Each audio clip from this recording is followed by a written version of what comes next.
자, 다음 이야기 보겠습니다. 영상 보시고 오겠습니다.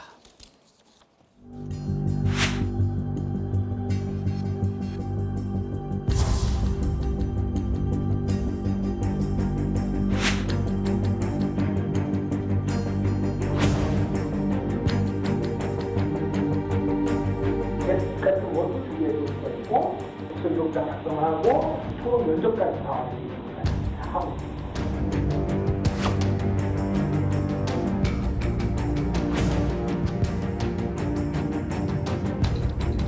얘가 어디서 이런 실험을 했을까? 해서 이제 물어봐요. 이거 근데 어디서 했냐? 그러면 어느 대학 연구실 막 얘기를 해요. 그러면 여기는 니네가 어떻게 섭외했어? 그러면 이제 애들이 또 순진하니까 얘기하죠. 엄마의 뭐 이렇게 누가 뭐 아는 분. 그러니까 다 인맥을 통해서 그런 환경을 제공을 받는 거예요.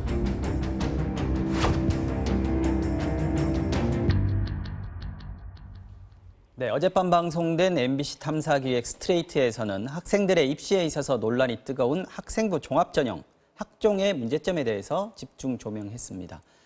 한 번의 시험으로 아이들의 미래를 결정짓지 않겠다. 여러 가지 재능과 덕목을 고르게 평가해서 입시에 반영하겠다라는 취지는 좋은데 여러 가지 문제점이 드러나서 빛이 발했다는 지적이 요즘 많이 일고 있습니다.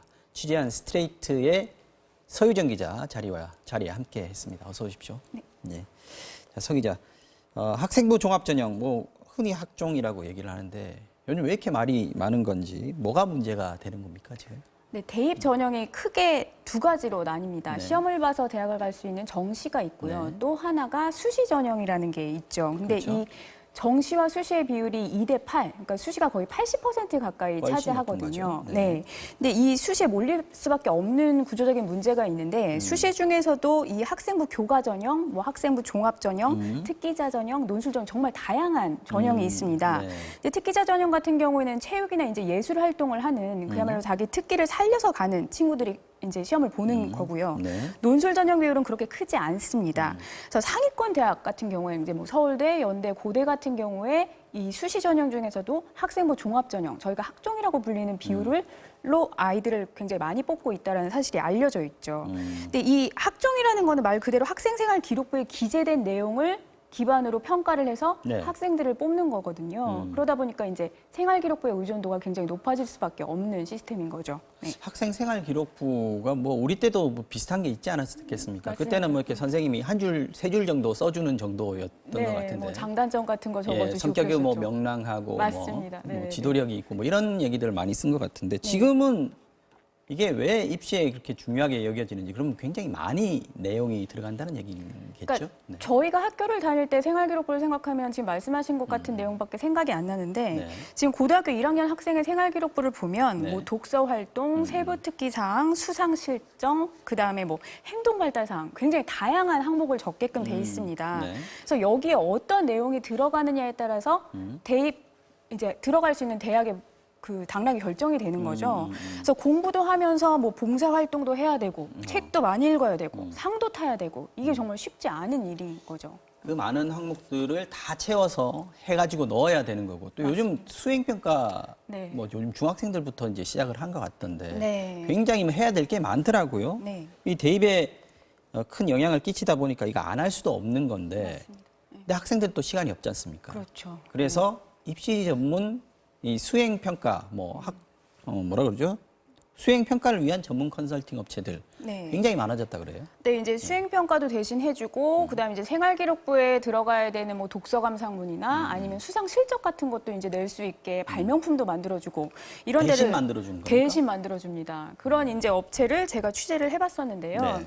이게 이제 저희가 취재 과정에서 일반 고등학교 1학년 학생과 그 학생의 부모님의 동의를 얻어서 그 생활기록부를 가지고 실제 컨설팅을 받아봤습니다. 네. 일단 1회 컨설팅 비용이 30만 원이고요. 1회만 한다고 하면 해주지 않습니다. 12회 패키지가 최소 단위여서 할인도 해줍니까? 그렇죠. 60만 원 할인을 받아서 저희가 300만 원에 시작을 했고요. 예, 지지비가 꽤 들어갔군요. 네, 맞습니다. 일단 국어 수행평가에 들어갈 독서 감상문을 의뢰를 했는데요. 네. 일단 강사가 저희가 의뢰한 학생의 생활기록부를 가지고 아이와 통화를 하겠다고 했습니다. 그래서 원래는 1시간 30분의 비용이 30만 원인데 실질적으로 통화가 이루어진 시간은 30분.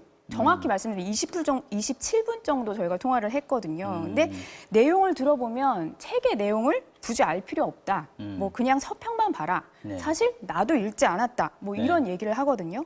그리고 나서 아이한테 초고를 보내라라고 하고 전화를 끊었어요. 네. 근데 이제 저희가 초고 작성할 시간이 없다. 그 시간도 없다. 네, 그랬더니 몇 시간 후에 이제 2,000자 분량의 독서 감상문을 완성해서 완성본이 왔습니까? 네, 아이가 참여하지도 않았던 그 독서 감상문이 떡하니 온 거죠. 네, 그럼 말하자면 돈만 주면 독서 감상문은 받아볼 수 있다. 그렇죠. 완성본을 받아볼 수 있다. 내가 아무것도 안 해도 그렇죠. 책도 책 안 한 자 읽고 읽지 않아도. 네, 정리도 안 해도 네, 준다. 이렇게 뭐 첨삭지도 이런 게 아니군요. 그렇죠. 네. 자, 그런데 이렇게 만들어주는 결과물들이 실제 생활기록부에 반영이 되는 겁니까?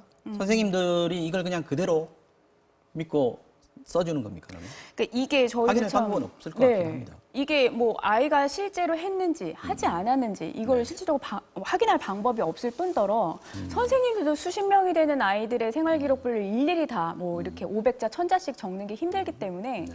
저희가 실제로 이제 고등학교 선생님들을 만나서 인터뷰를 해보면 이렇게 고백을 하듯이 말씀을 하신 게 선생님들도 알고 있나요? 알고 있고 실질적으로 아이들한테 네가 가서 한번 그러면 써와봐. 그럼 내가 이걸 반영해 줄게. 이런 선생님들도 있다고 해요. 스펙 사와봐. 그렇죠. 라는 뭐 거군요. 사와바까지는 표현은 그렇지 그렇지만 않더라도 결과적으로는 그런 거 네가 아니겠습니까? 써와 이렇게 하면 아이들이 이제 알아서 써와야 되는 상황인 거죠. 네. 자, 이렇게 돈을 주고 스펙을 사는 경우, 만드는 경우들도 있고요. 어제 방송 저도 봤는데 이거 말고 엄마 아빠 네. 찬스, 지위를 이용해서 또 스펙을 만드는 그런 것도 있죠. 네, 사실 뭐 엄마 아빠 찬스 줄여서 뭐 엄빠 찬스라는 말 정말 많이 듣잖아요. 사실 그리고 조국 전 장관 문제 때문에 이게 가장 큰 이슈가 되기도 했었는데 이게 엄마 아빠가 교수거나 하는 그런 학생들의 경우 엄마 아빠의 지인 네. 뭐 이렇게 교수 친구분 이런 분을 통해서 이제 논문의 공동 저자로 올라가는 경우 흔히 볼 수 있었고요. 네. 그다음에 정말 내노라는 국제 학술 대회 같은 데 참여해서 그 대회 성과를 학생부에 기재하는 친구들도 있었습니다. 네. 또 이제 뭐 약간 법조인의 부모를 둔 친구들 같은 검사, 경우에는 판사. 그렇죠. 네. 판사, 변호사 이런 이제 부모를 둔 친구들 같은 경우에는 법무부에서 주관하는 고교생 모의 재판 경연 대회라는 게 있었어요. 네, 어제 방송에 나왔더라고요. 그 맞습니다. 부분도. 그래서 네. 이런 데 이제 참가를 해서 수상 실적을 내거나 하는 경우도 볼 수 있었습니다. 네. 아무나 참가할 수 없는 것이고 또 참가 기회에 또 경쟁률도 있을 텐데 그렇죠. 네. 내 아빠가 엄마가 판사라서 검사라서 변호사라서 네. 법무부가 주관하는 모의 재판에 나가면 네. 어쨌든 뭐 그래서 점수를 더 받을 수도 있는 거고 그건 확인할 수는 없겠습니다만 네, 근데 저희가 이제 보니까 실제 한 광역단위 자사고에 있는 선생님 인터뷰를 통해서 확인이 된 게 그 네. 학교에 이제 자사고라는 경우도 이제 어느 정도 부모의 지위나 스펙을 이용해서 고등학교를 좋게 간 친구들이 굉장히 중학교에서 많이 고등학교 갈 때도 그렇죠. 네. 모여 있거든요. 그래서 거기에서는 판사 아빠, 뭐 변호사 엄마 이렇게 통해서 아예 모의 재판에 나가는 대본을 만든 경우도 있다. 이런 식으로 이제 증언을 해주신 부분도 있습니다. 네. 지난번에 저희가 이 자리에서 우리 탐사기획팀에서 논문 네. 대필하거나 뭐 논문 공저자로 넣어주는 문제 얘기를 한번 했었는데 이런 스펙에 있어서의 불평등, 불공정 이런 문제들이 얘기가 된 게 사실은 오래됐습니다. 굉장히 맞습니다. 많아졌고요. 네. 교육부가 지금 나섰습니다. 일단 불평등 해소하기 위해서 어떤 지금 일을 하고 있는 건지요? 지금 저희가 이제 계속 문제 삼고 있는 게 학생부 종합 전형인데요. 여기에서도 비교과 영역이 있습니다. 뭐 네. 동아리 활동이나 봉사 활동 이런 거를 아예 이제 폐지를 하겠다. 뭐 이런 식으로 발표를 했었는데요. 근데 실질적으로 대입 정책은 4년 예고제라는 게 있습니다. 당장 바뀐다고 반영이 되는 게 아니거든요. 네. 그래서 지금 바뀌어도 4년 후에 시행이 되기 때문에 중학교 1학년 친구들 같은 경우에 어쩌면 바뀐 대입 정책으로 대학을 갈 수도 있는 시스템입니다. 그렇죠. 하지만 사실 학부모들이나 사교육 시장에서는 피부에 와닿는 얘기가 아니라는 말이 좀 많습니다. 교육 정책이 또 안정성이 필요한 부분도 있긴 하니까요. 4년이라는 예고제가 네, 필요한 그렇죠. 부분도 있습니다. 네. 자, 중학생들은 어떻게 하고 있느냐를 봤더니 자유학기제 문제가 있더군요. 네, 맞습니다. 이 자유학기제라는 걸 이제 들어보신 분들도 있을 테고 못 들어보신 분들도 있을 텐데 이게 실질적으로 그 박근혜 전 대통령의 정부 공약이었습니다. 그래서 2013년에 이제 42개 중학교에서 이제 시범 사업으로 실시가 됐었고요. 네. 지난해 경기도 같은 경우에는 자유학기제가 아니라 중학교 1학년 전체 학기를 시험이 없는 그런 이제 기간으로 설정을 해서 자유 학년제로 시행을 하고 있었고요. 맞습니다. 지금 경기도에 중학생 두고 있는 학부모님들은 다 아시겠죠. 네. 그리고 이제 내년부터는 서울에서 이제 이걸 전국 단위 이제 전체적으로 점점 시행을 하게 확대되고 되고 있는. 그렇습니다. 네.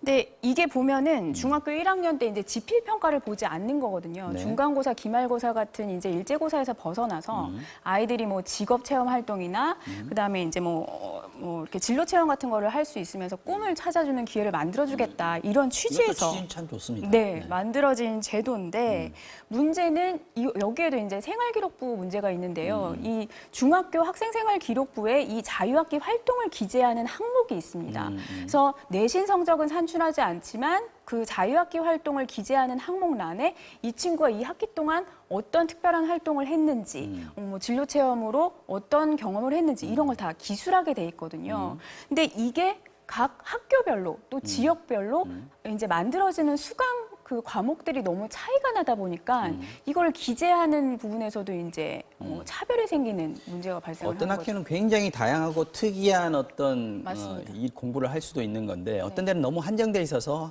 그거 하나마나 비슷비슷한 맞습니다. 스펙만 쌓일 수밖에 없다 이런 거군요. 그렇죠. 제가 이제 국제중학교하고 일반중학교의 그 수강 신청 목록을 확인을 해봤는데 국제중학교가 다양하겠군요. 그렇죠. 네. 단적인 예로 스포츠 활동을 보면 국제중학교 같은 경우는 펜싱, 필라테스, 요가 뭐 굉장히 다양하게 12과목 정도가 펜싱도 있고 골프도 있고 뭐 그렇군요. 네, 12과목 정도가 이제 만들어져 있었는데 일반 중학교 같은 경우에는 배드민턴, 축구, 네. 댄스 이렇게 해서 한 4가지 정도가 전부였어요. 물론 이게 나쁘다는 건 아니지만 흔한 종목이죠. 네, 네. 체험할 수 있는 기회가 좀 이제 한정돼 있었죠. 네. 그러면 자유학기제 이루어지는 동안에 체육 예술 활동이나 네. 뭐 주제 선택 활동 등에 대한 평가는 생활기록부에 기재가 되는 겁니까? 맞습니다. 이게 이제 자유학기 활동이라고 해서 그 칸이 따로 있어요. 생활기록부에 기재할 수 있는 그렇군요. 란이. 네. 그래서 이거 다 선생님이 주관적으로 이제 기술을 하게 돼 있는 부분이 있습니다. 네. 자, 여기까지 듣겠습니다. 자, 입시 제도에 대해서는 참 사람마다 생각이 다르고요. 어느 하나 좋은 뜻에서 시작하지 않은 제도는 없는 것 같습니다. 하지만 부작용이 있다면 하나씩 좀 고쳐 나가야 될 일이고 그걸로도 안 되면 말하자면 개혁이 필요한 거겠죠. 다만 지금 당장 적어도 실력 있고 노력하는 학생이 돈 있는 가정에서 태어난 학생에게 밀려서 상처를 입고 있다라는 현실은 시급하게 좀 손을 봐야 되지 않을까 싶습니다. 스트레이트 서유정 기자와 함께했습니다. 오늘 수고했습니다.